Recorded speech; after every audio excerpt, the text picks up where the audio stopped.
right, welcome back everybody. I am Tim Walsh, your Vanilla Gorilla. We're back, it's been a long time since we were here. We're back at New Body Dimensions on St. Laurent Avenue here in the nation's capital of Ottawa. We're gonna be taking you through week 10 of the Gorilla Gainz program that we just released. We're gonna do the back day from week 10 with a couple of small modifications. We're gonna dial up the intensity just a little bit because we've got a very special guest. I'm gonna turn the floor over to that individual right now, let him introduce himself, and then I will catch you in a minute. All right, guys, my name is Stu Locke. I am the co-owner and founder of Kodiak Barbell.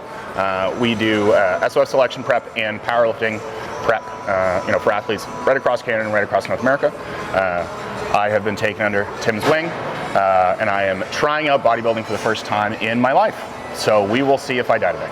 So full disclosure, I know there's no chance of luring Stu over to the dark side and having him go full bodybuilder. He's one of the strongest people I've ever met in my life.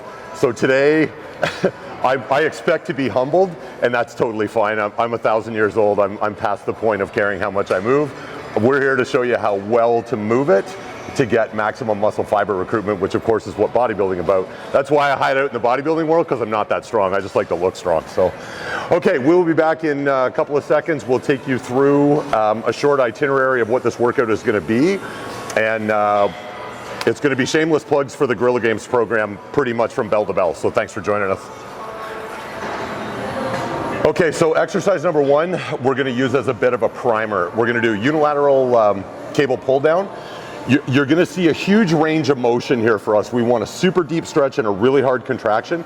We're not trying to see how heavy we can do these. We're trying to see how effectively we can use them to get lots of blood in the lat and lots of muscle fiber recruitment. So we're going to work up to a couple of working sets of 10 reps at a rate of perceived exertion at about a 7. So it's really just about feeling the deep stretch, getting the really hard squeeze, lots of blood in the lats. This isn't a pre-exhaust, it's a pre-activation or a primer. So you'll see probably just 1 or 2 sets, at the end. We'll get our feeder sets in, we won't bore you with that stuff, and then we'll get right into the heavy stuff immediately following that. Anything you want to add to that? Let's work. Let's get to work. And let it, and then I just push myself out up like 2 degrees to the right. It's not super dramatic. Oh, okay. And then when I draw the elbow down, I just raise my sternum up, and I'm asking myself consciously on every rep, am I really squeezing my lat as hard as I can? Okay. And then I just roll up into the stretch, and then it just becomes like a wave rolling in and off the shore. Okay.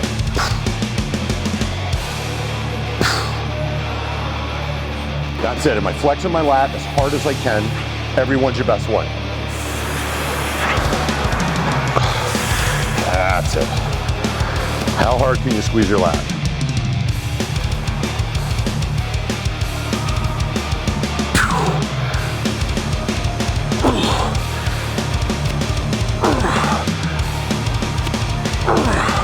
Here's a big stretch. Keep the sternum up, flex hard.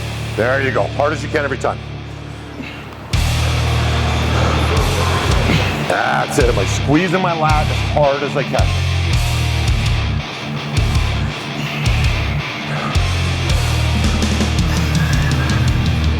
Deep stretch. Crush that contraction. Okay, so now that we've got lots of blood in our lats and the muscle fibers are lit up and looking for work, we're going to move on to our first real bread and butter exercise, which is going to be the 1-arm dumbbell row. So this may look a little bit weird, or it might make perfect sense depending on what you do. We're going to be using probably what would be a little bit lower sort of stabilizing point than some people use. Some people like to lean on a dumbbell rack. It really doesn't make a heck of a lot of difference. It's whatever your comfort is. The thing that's important is when we're rowing, you're going to notice our feet are right beside each other. We're not staggering them and doing this variation of the row, which there's nothing wrong with. It's got a place. But in this position, we're very likely to get more activation in the trap than we really want. If we put our feet side by side and make our main focus driving the elbow back to the hip, we're going to be able to prioritize lat activation first and foremost. We may get a little bit of rear delt and rhomboid and a little bit of trap, that's fine. But we really want to put all of the energy into maximum lower lat activation. That's why we're using this variation. So you're just going to see probably the final. We're going to do 3 work sets of 8 here, just for you number crunchers at home. None of these are going to be a real max effort. We're going to do the first 2 work sets at an RPE of about 8. So we're going to leave a couple of reps in the tank. And then on the final set, it'll be a 9, maybe to a 10. For the sake of clarity, RPE of 9 means if you're doing 10 reps, it's still 10 perfect reps and you left 1 perfect rep in the tank. We're not talking about 6 pretty good reps and then 4 body English. It's perfect reps all the way through. That's what we're looking for, because if we start getting loose with our form, we're not going to put the priority where we want it, which is the lower lat. Cool? Let's do this.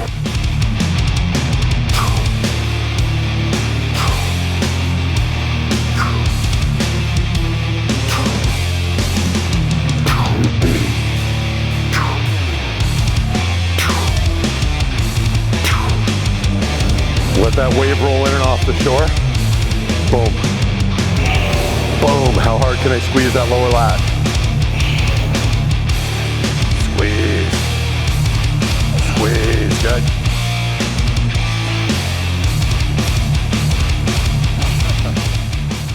Okay, so now what we're going to do is move to the banded variation of the dumbbell pullover.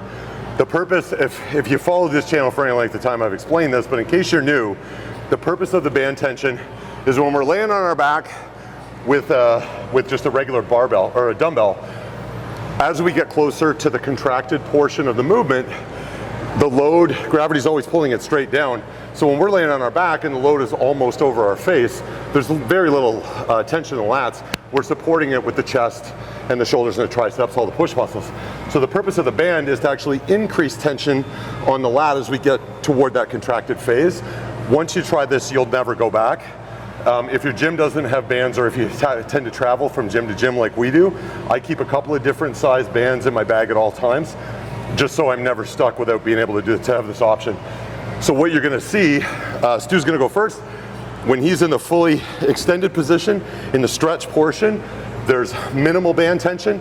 As he moves through the range of motion, the band tension is constantly increasing.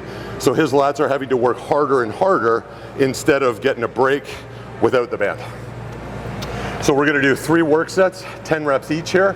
Again, just for the sake of clarity, we're not trying to see how heavy we can go with these. We're trying to see how heavy we can go with immaculate form and great mind muscle connection. So the RPE here on the 3 working sets is probably gonna be 8, 8, 9, or maybe 8, 9, 10. But we're not at any point gonna go so heavy that we're having to struggle through. We want control, we want good mind muscle connection, because that's what builds big lats. This is definitely a leave your ego in the parking lot exercise.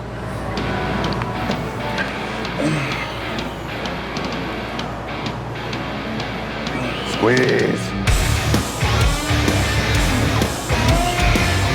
There you go, be strong, be strong.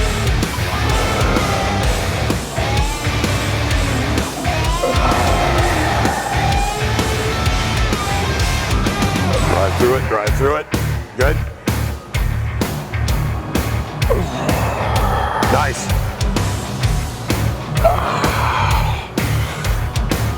Up hard, nice. Love it.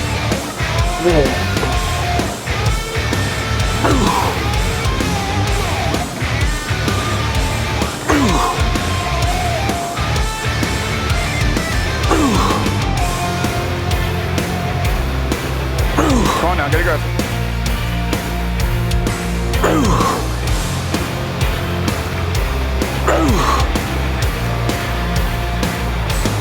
Big squeeze, let's go.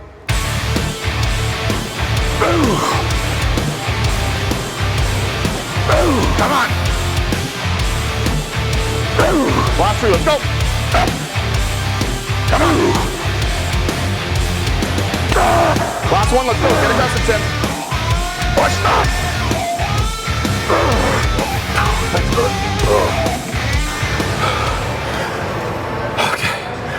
Okay, so chest supported T-bar row is what's coming up next. We're gonna jump right into a decent working weight. We're gonna do 2 work sets of 8 reps. The third and final set is gonna be a drop set, and then we're actually gonna add a couple of forced eccentrics, which is not, it's not actually written in the programming in week 10. That's one of the alterations that we're making, just because the camera's on and we like to pretend that we're big, tough guys. So 2 straight sets of 8, and then the set at the end, you're gonna see us go to failure, do a load reduction, go to failure again, and then we will assist each other back into that locked, contracted position, and then each of us will allow the other one to do about a 5 count, super slow eccentric, help back to the top, and then a 5 count, super slow eccentric again, and then we're done. Okay, here we go. This is gonna be fun. Don't be a pussy, don't be a pussy, don't be a pussy, don't be a pussy. That's like my mantra. Here we go, big and strong. Squeeze, good. Nice, good again. Nice.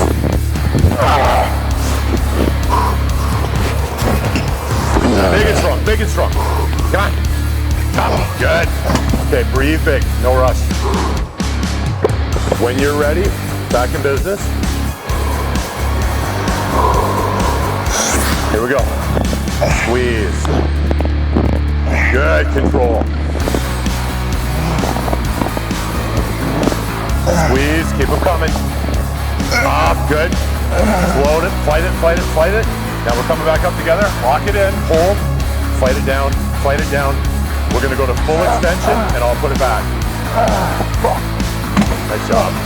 That was dirty.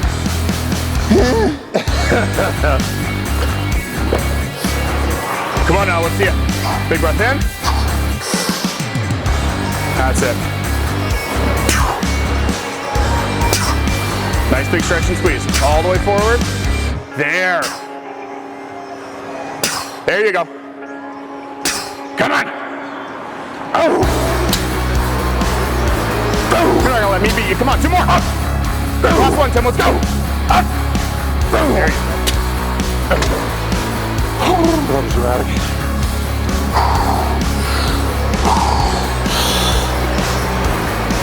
You're gonna have to fight. Let's go. 6 good ones. 2, 3. Big stretch. All the way forward. Last one. Up. There you go. 2, 3, 4, 5. And up. 1, 2, 3, 4. And done. There you go.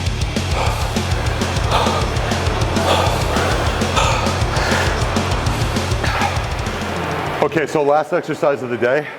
It's no tricks, nothing fancy. Just a 3x15 on hyperextension. So the goal in mind here, there's a bunch of different ways to use a hyperextension. We are looking to give a little bit of extra work to the musculature around the spinal erector. So in bodybuilding, we refer to that little triangle as a Christmas tree, because when you hit a back double bicep, if you're very densely muscled in this part of your back, it kind of looks like a Christmas tree, so that's where the name comes from.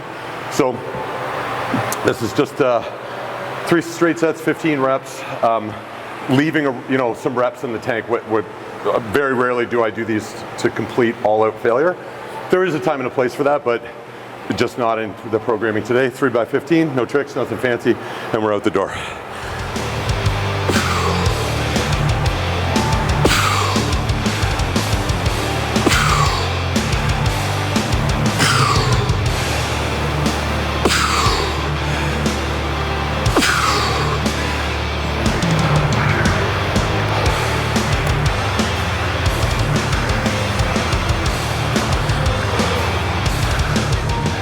All right, thanks for joining us. That was week 10, the back day from week 10 of Gorilla Gainz.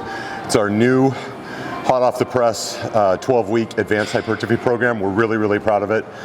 It was absolutely amazing. Have my brother Stu here blowing some shit up with us. I'm gonna turn the floor over to him, and because I need to sit down. But thanks very much for joining us. If you would like to purchase the Gorilla Gainz program, it is on sale at the introductory price of only $99. There'll be a link below. Hit our website, check it out. The feedback's been phenomenal so far. It's a 4-week split. You can dial it up to 6 days if you wish.